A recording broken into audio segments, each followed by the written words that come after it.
Elsie, what's the matter? Elsie!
So, Watson.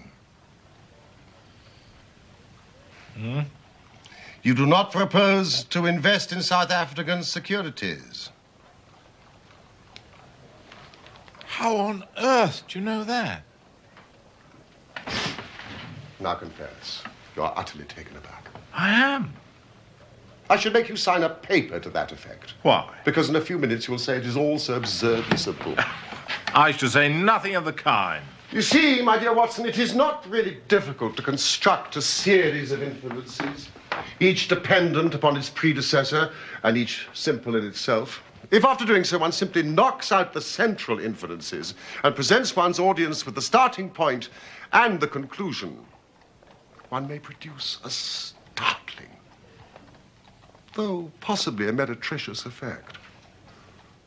I can tell by an inspection of the groove between your left forefinger and thumb that you've decided not to invest your small capital in the goldfields. I can see no connection. Very likely not. But I can quickly give you a close connection. Here are the missing links in the very simple chain. You had chalk between your forefinger and thumb when you returned from the club last night. You put chalk there when you play billiards to ease the cue. You never play billiards except with Thurston. Now, Thurston, you told me 4 weeks ago, had an option on some South African security which expired in a month and which he desired you to share with him. Your checkbook is locked in my drawer, and you have not asked for the key, so you do not propose to invest your money in that manner. How absurdly simple. Quite so. Every problem is absurdly simple when it is explained to you. Bum, bum, bum, bum. Holmes, why are you so cheerful? You're unemployed, you have no case to solve. Now, normally that produces black moods and the infernal lethargy of the cocaine bottle. You have not used the logical principles which I constantly expound. Sherlock Holmes is cheerful, so Sherlock Holmes must have a case. Pah! See what you can make of that, friend Watson. Why, Holmes, it's a child's drawing. Ah, is that your idea? Well, what else should it be? Well, that is what a Mr. Hilton Cubitt of Ridling Thorpe Manor, Derbyshire, is anxious to know. That conundrum came by the first post, and he is to follow by the next train.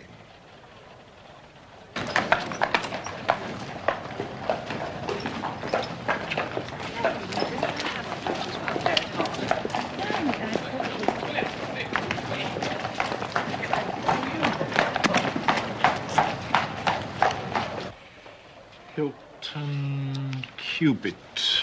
No, I have already looked him up, Watson. His family has owned land in Derbyshire for over 500 years, so I presume that Mr. Cubitt is as respectable as he is worthy. With a fresh face, an open countenance, and wearing a brown bowler hat. Oh, no, you cannot possibly know that. Really, Holmes?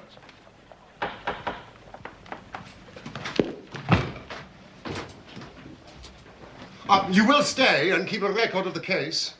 My dear fellow.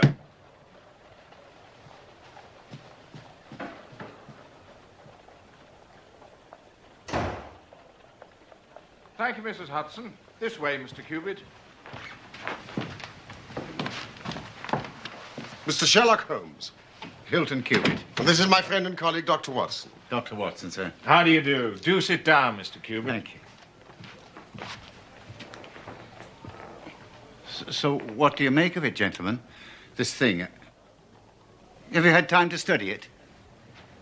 Absurd little figures dancing in a line is a childish prank. Why do you attach importance to something so trivial? I don't, Mr. Holmes. I never should.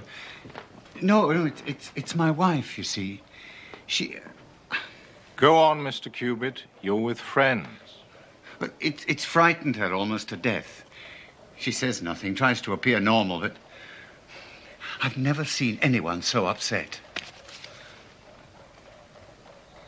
In white chalk on a garden seat. It is a precise copy. It's as exact as I could make it. I did think it might be the stable boy, but the lad denied it. If there's any danger threatening my wife, Mr. Holmes, I'd spend my last penny to protect her. Do sit down, Mr. Cubitt. You smoke, Mr. Cubitt? Yes. No, I won't, thank you.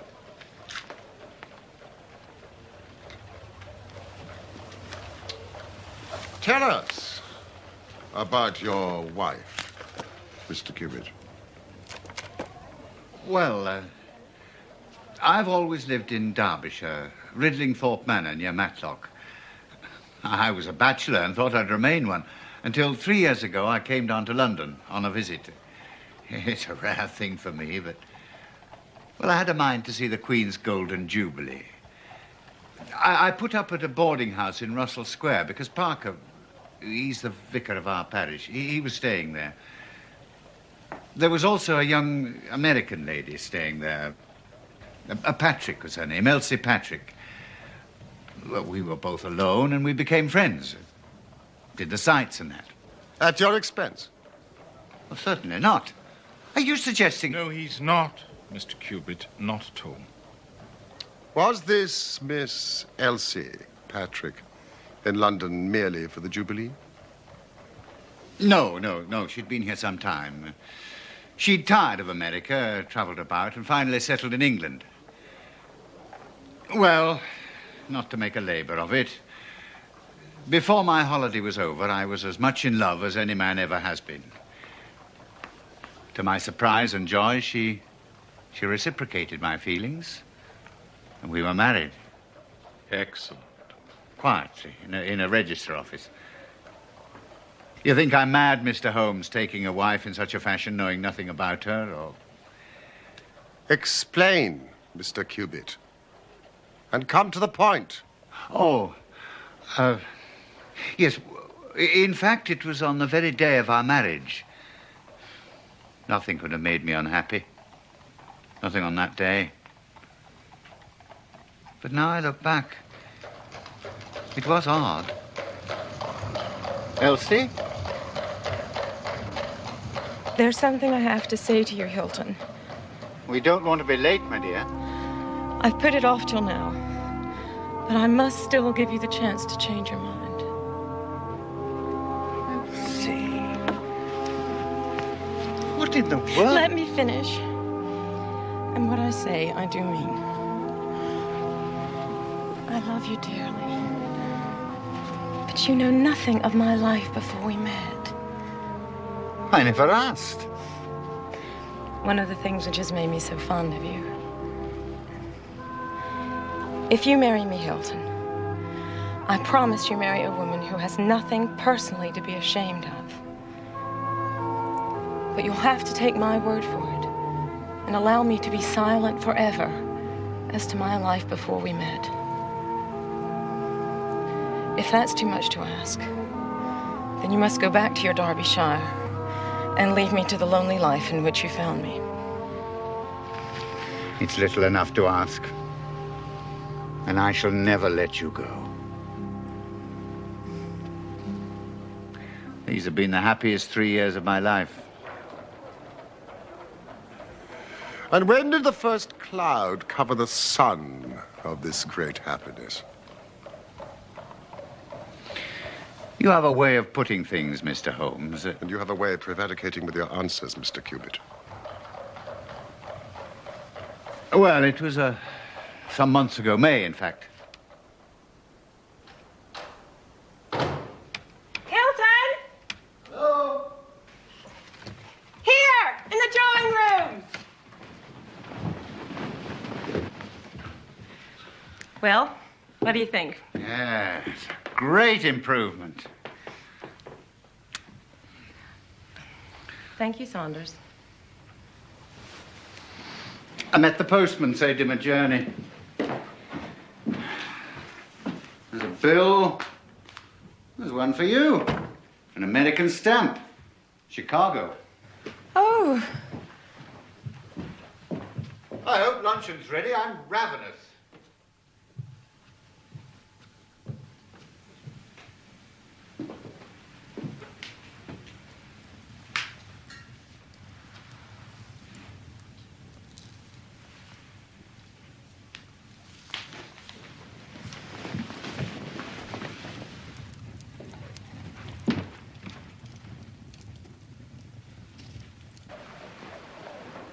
She burned the letter unopened. Yes. I don't know why. Of course you don't. America's her past, and the subject of a solemn promise. Yes, but she's not had an easy hour from that moment. If only she'd trust me. Now, I have every faith in her. You must believe that. Whatever there was in her past, I'm sure it's no fault of hers. And the dancing men. Oh, yeah. Well, I thought she was getting over the letter, and then these drawings appeared. I mean, it's just a childish scrawl, but it made everything worse than before. Well, I couldn't just leave it. And it wasn't the sort of thing I could take to the police, for they would have laughed at me. So I've come to you. Don't you think, Mr. Cubitt, that your best plan would be to make a direct appeal to your wife and ask her to share her secret with you? A promise is a promise, Mr. Holmes. If Elsie wishes to tell me, then she will. But I have no right to force her confidence. However, I do feel entitled to take my own line, and I will.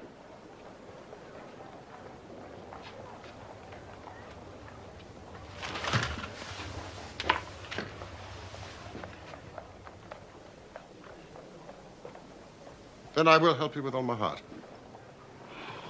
Have you seen or heard of any strangers in the neighborhood? No, I haven't. Some of the farmers take in lodgers, but I've not heard of any lately.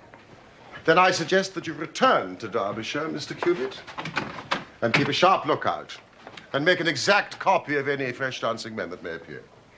Thank you, Mr. Holmes. I will. But, Mr. Cubitt, this letter which started your wife's torment, you are quite certain that it was from the United States? Yeah, the postmark was Chicago.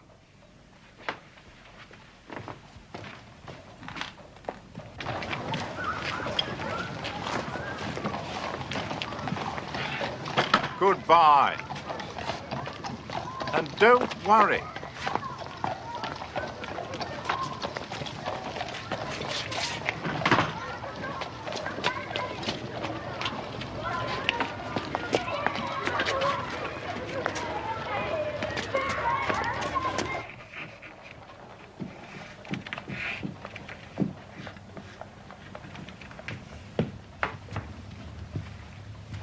Perfectly natural she should receive a letter from America. She's from America. Yes, but it is not natural to throw it onto the fire unopened.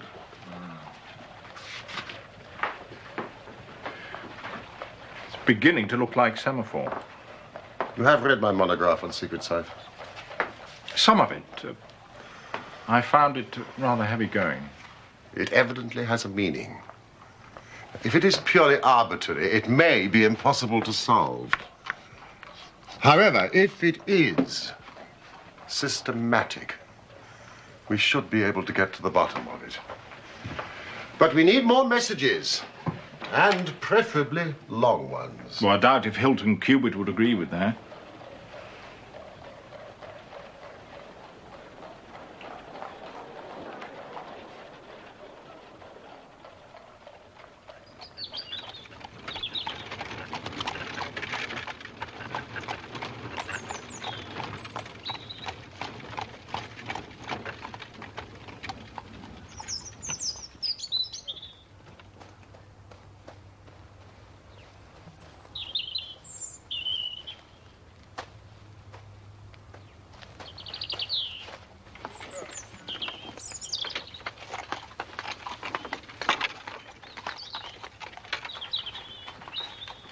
Walker.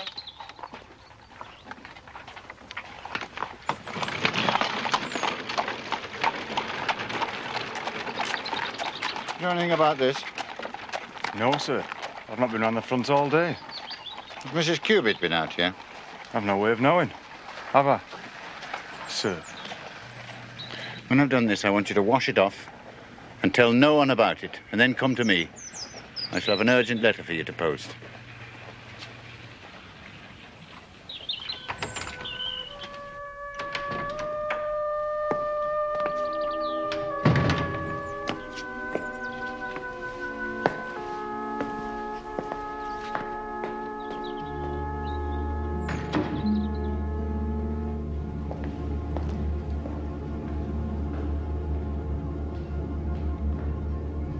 Elsie?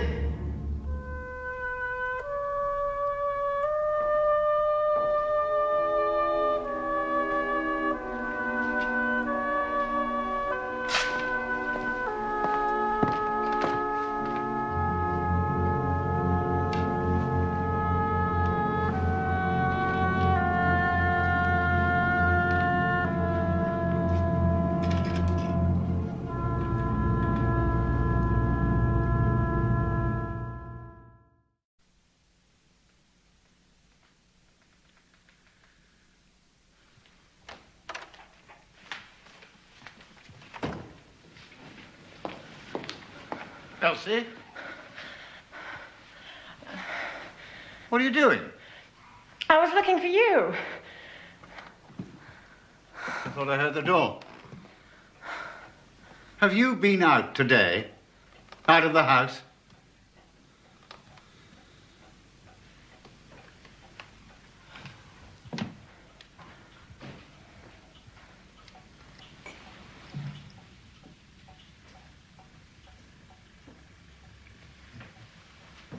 Hilton, come to bed.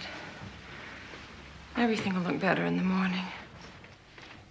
Will the drawings look better? Will the dancing men look better? Why do they fuss you so? Fuss me! They're just a joke, a bit of mischief.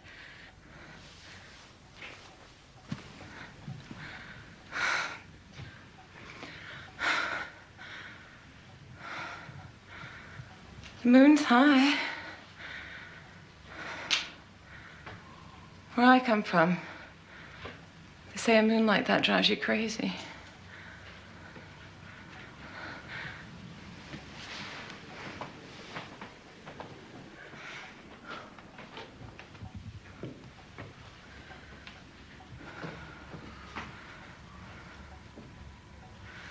Why don't we travel, Hilton? Why don't we go away?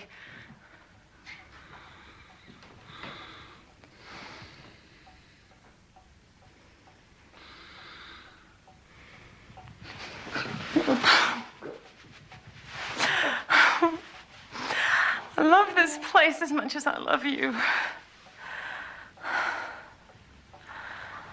Hilton.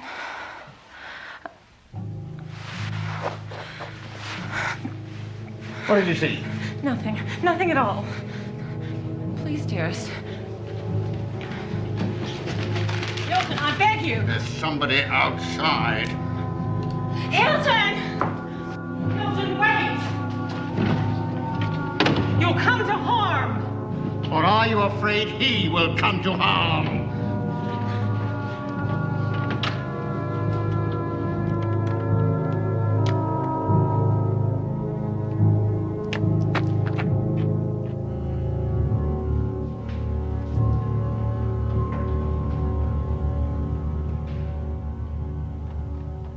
These two are identical. Oh, yes. Well, had that one washed off, then it must have reappeared. You know, it's a pity you didn't get a closer look at this chap. If only she hadn't tried to stop me. I've never been angry with her before. But she knew who was out there, of that I'm sure. And she knows what these figures mean. Was this a mere addition to this? Or did it appear to be entirely separate?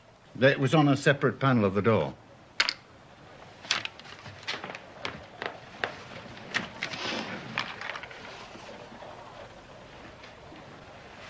Well, I know what I'm going to do. I shall go home. I shall put half a dozen of my lads in the shrubberies. If this fella calls again, give him such a thrashing, he'll leave us alone in the future. Well, that would be one way. Mr. Cubitt, this case is too deep for such a simple remedy. I must go now. I've come to catch my train. I'd not leave Elsie alone at night for all Elsie. Quite right. Good day, Mr. Cubitt. We will join you in a couple of days, and be patient. Goodbye, Dr. Watson. I'll find my own way. Bye. Weren't exactly sympathetic. He doesn't come to me for sympathy.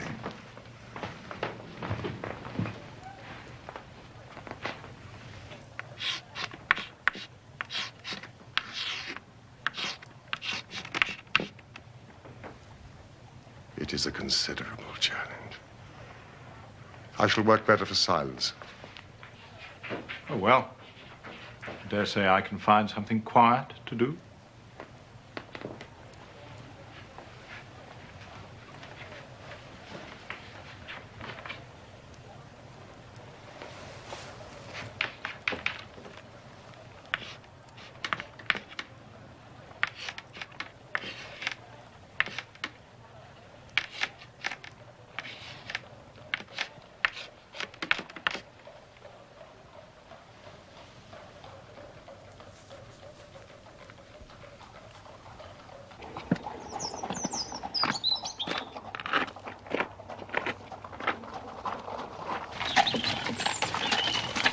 Whoa. Sit. Where did you find this? Down by the garden bench. Will that mean you'd be wanting me to take another letter for London, sir? It will. I'll have to get to move on if I'm going to catch the last pause. Walker, just do what you're told.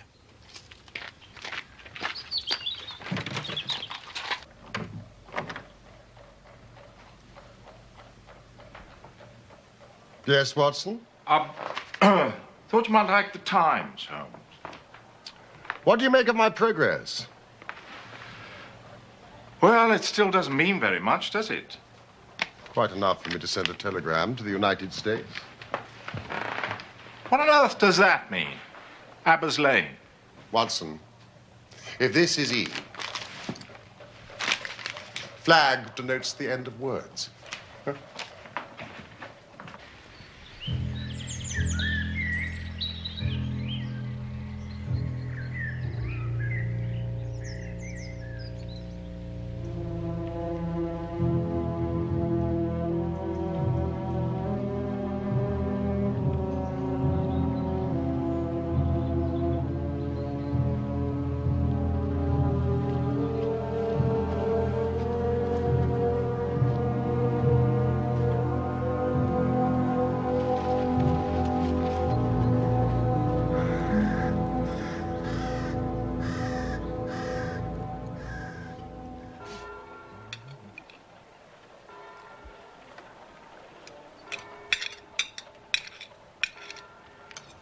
Oh. This grouse is superb. Mrs. Hudson has really surpassed herself this time. What time is the last train to Matlock? I'm afraid we've missed it. Holmes, I do wish you would try and eat a bite. I just need an answer to my telegram from America, and the story is complete.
Such a good man. It would break my heart if scandal ever touched him.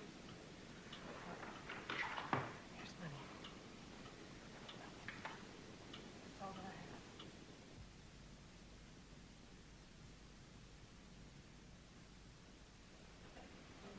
Go.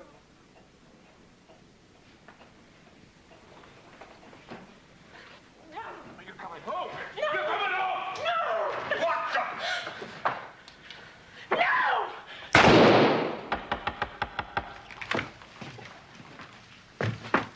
Watson! What the devil's going on? An answer to your telegram? No, it's another letter from Hilton Cubitt.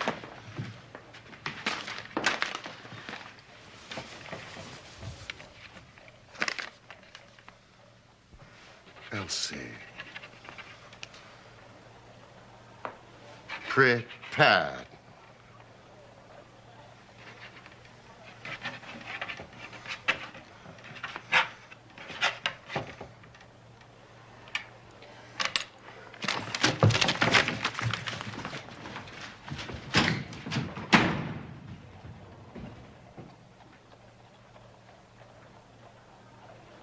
Mr. Holmes, sir. Thank you.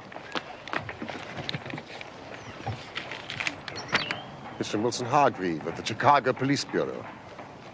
In reply to your inquiry, Abe Slaney is one of the most dangerous men in Chicago. Some pancreas. Come along, mate. Come along.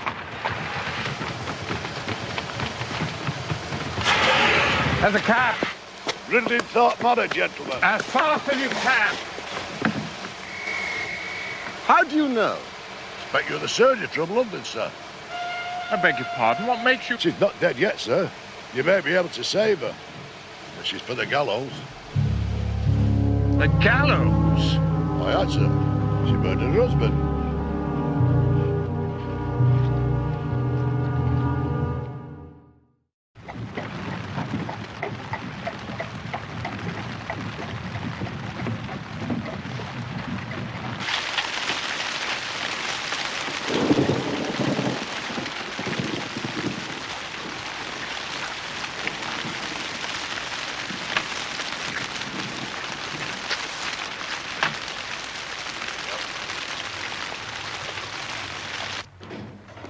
Inspector of Police and Doctor of Medicine, I perceive.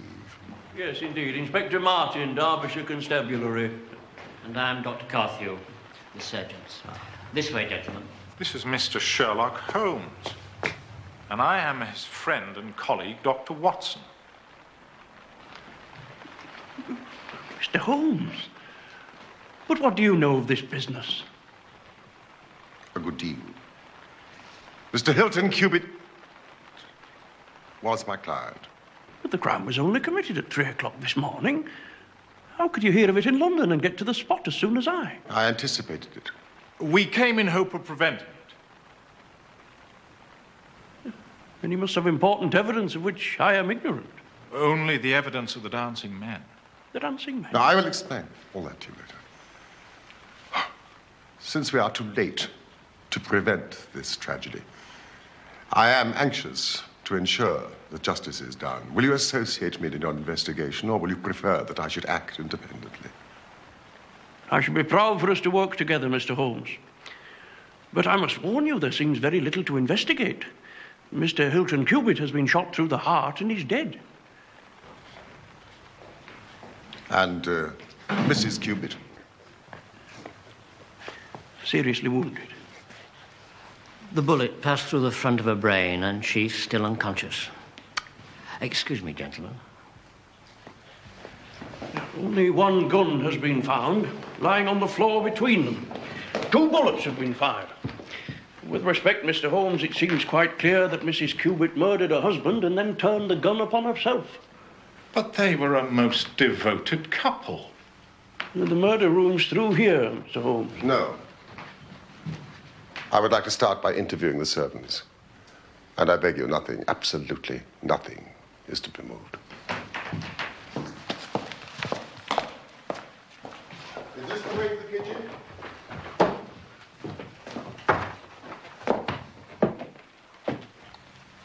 I should think it must have happened about 3 o'clock in the morning, sir. Where are your rooms? Up top, sir. The attics. I was awoke by this terrible bang. An explosion is the only word. Then about a minute later, there was another bang, only not so loud. What did you do? I came downstairs, sir, expecting to find Mr. Cubitt up and about chasing burglars and the house on fire. And the bedroom door was open. We looked in, but the bed was empty, so we came on down. The smoke and the smell were worse down here. Smell? Ah, you mean of the gunpowder? Suppose it was, sir, yes. Now, you say the smell was worse downstairs. Could you also smell gunpowder upstairs? Yes, sir.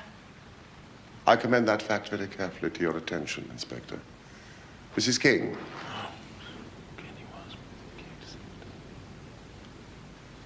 Would you like to sit down, Mrs. King? Now, was the library door open when you reached it? Open, yes, sir. We could see the candle alight on the table, and so we came in. And then... Oh, as terrible a thing as ever I saw or ever feared to see. She was terribly wounded, sir. She was moaning and groaning. Then she sort of collapsed on the floor, and she hasn't said anything since. Saunders. We moved her up to her bedroom, sir, and sent Fred Walker for the doctor and the police. And there was no sign of a break-in? Or of an intruder? No, sir. And all the doors and windows was locked, as we had left them when we went to bed. Inspector. Oh, yes, sir. I checked that very thoroughly. Apart from poor Mrs. Cubitt, nothing else has been moved? No, sir. No, we've touched nothing, Mr. Holmes. Thank you, then. I think we can proceed.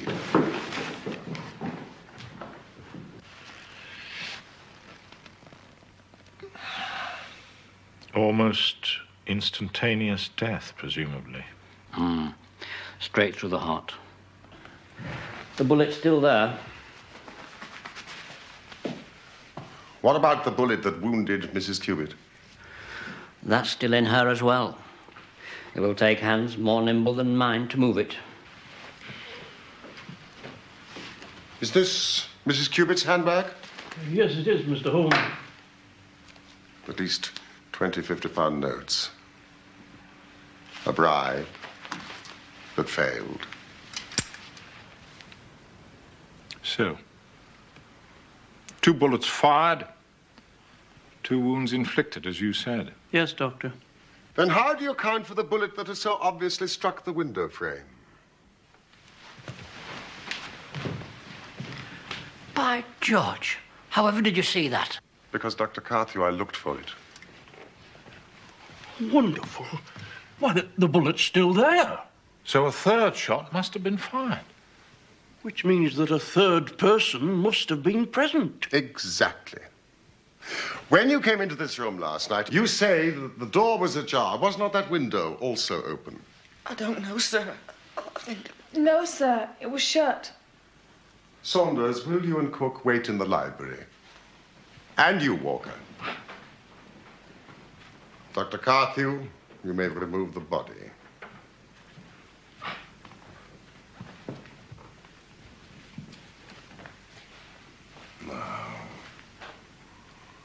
It was Mrs. Cubitt herself who shut that window. If Saunders and the cook smelled smoke and gunpowder upstairs, then there must have been a strong through draft. Otherwise, it would not have spread so quickly through the house. We know that door was open. That window, too, must also have been open, but only for a short time. Well, why only for a short time? Because the candles have not guttered. There is no trail of wax. Wonderful. Wonderful.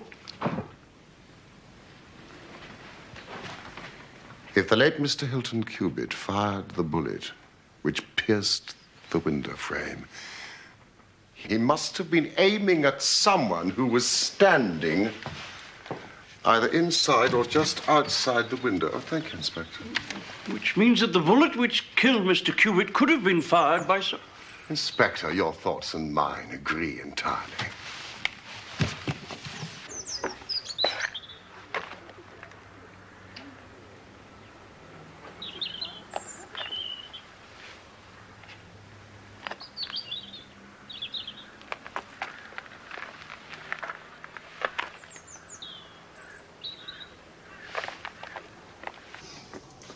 This is the cartridge case of the bullet which killed Mr. Hilton Cubitt.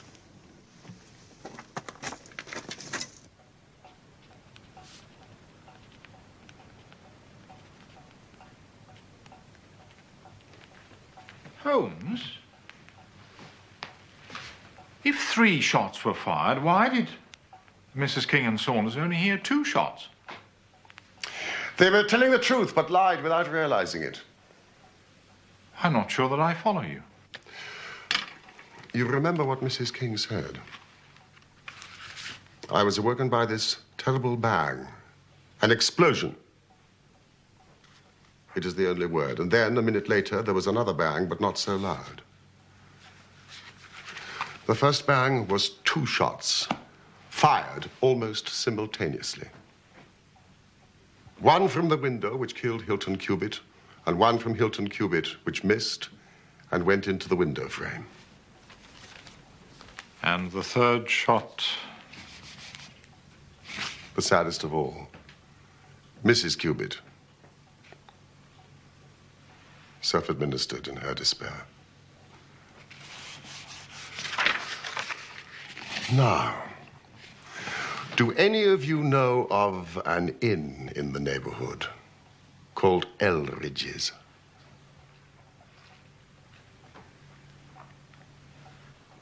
There's a farmer of that name. Lives some miles off, in the direction of Millbrook. Is it a lonely farm? Very lonely, sir. Then it is just possible that the news of what happened here last night has not reached them. Maybe not, sir. Excellent. Walker. I want you to take this note to a Mr. Abe Slaney of Elridge's farm. Do not say that the note is from me. And make no mention of what happened here last night. Now, you understand? Yes, sir. Thank you, Walker.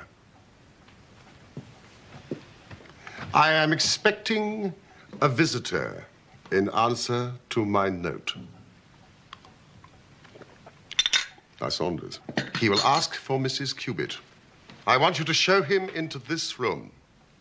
I want this house to look quite normal, and you must not give anything away of what has happened. Very good, sir. Now, I suggest you return to your duties. And Dr. Carthew, I suggest you return to your patient. Oh, Mrs. King. Your mistress is quite innocent.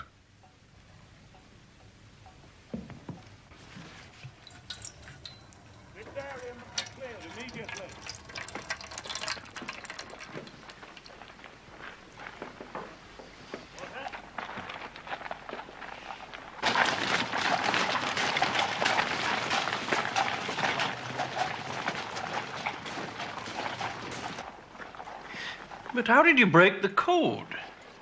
Well, you see, the rules which guide us in deciphering all secret writing depend on the fact that E is the most common letter in the English language. So you see, we were very fortunate that Mrs. Cubitt's name was Elsie, and that it featured in the second message, which gave us not only the E, but the L, the S, and the I. Now, next, it seemed likely to us that two of the messages were appeals of some sort to Mrs. Cubitt.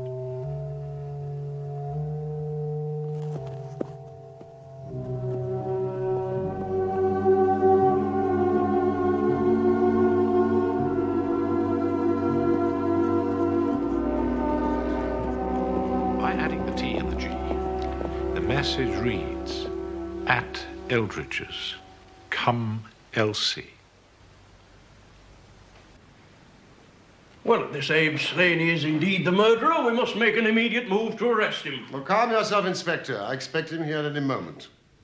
Yeah, but why should Slaney come here? Because I have written and asked him. But won't his suspicions be roused? Will he not try to escape? Saunders. Excuse me, sir. There's a gentleman approaching the house. Do you think he'd be armed? He's a fool if he's not.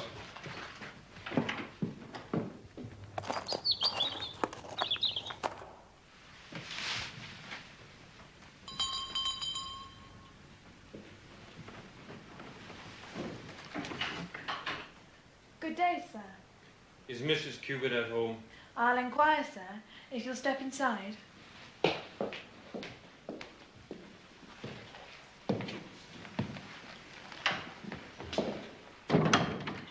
What name shall I say? Tell her it's an old friend. She's expecting me. If you'll wait in the library a moment.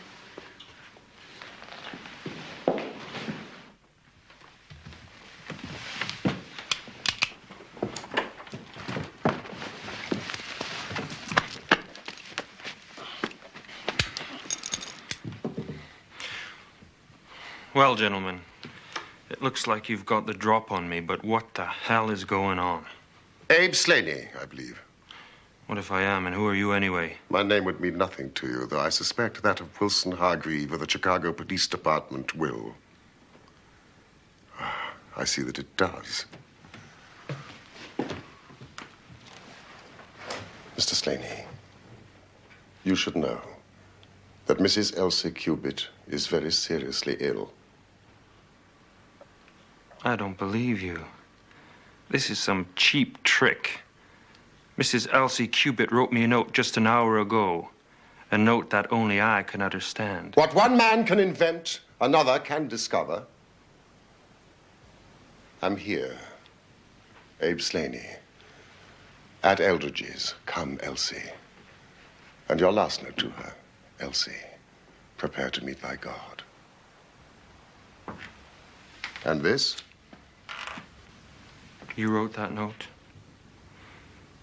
But you were lying about Elsie. Slaney, when you shot and killed Hilton Cubitt, Elsie Cubitt, in her despair, attempted to kill herself and is now at death's door. No. No! I gotta see her! I gotta see her! I love her, for God's sake! Elsie! I love you, Elsie! Elsie! Elsie! I believe that she fled from America to avoid you. Because you followed her and made her life a misery, she now lies under grave suspicion of murdering the husband she loved. The least you can do is to clear her of that. I guess the very best case I can make for myself now is to tell you the absolute naked truth. It is my duty to warn you that it will be used against you.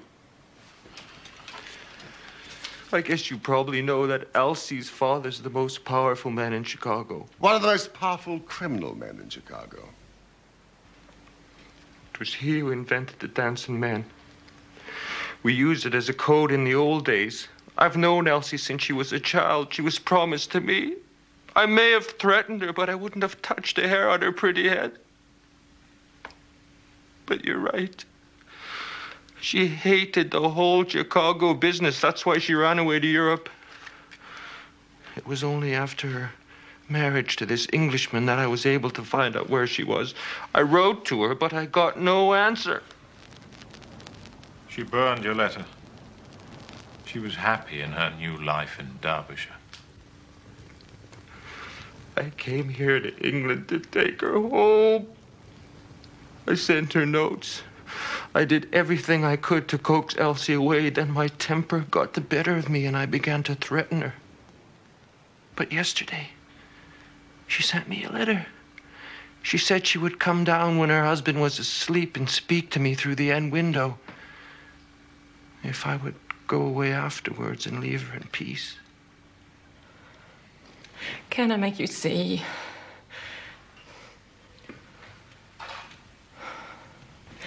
I've never been so happy as I've been here with him. I love him.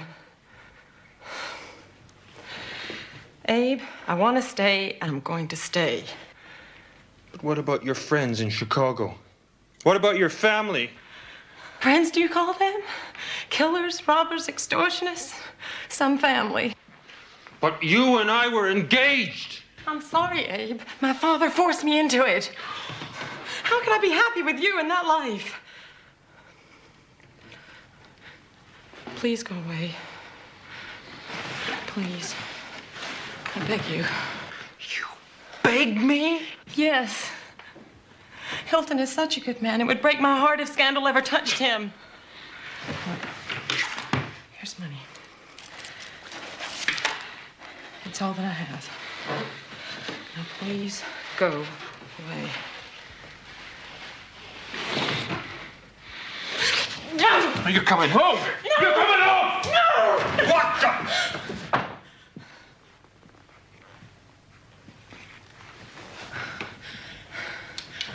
No!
I think we've heard enough for the moment.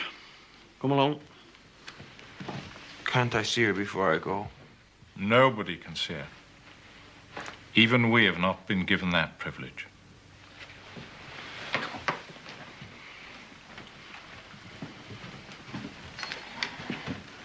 Mr. Holmes, I hope that if ever again I have an important case, I shall have the good fortune to have you by my side.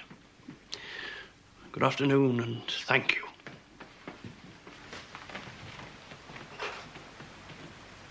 Holmes? What did you write in that note? See if you can read it. Come here at once. Come here at once. How absurdly simple. And so the dancing men, which had so often been the agents of evil, were finally used on the side of justice.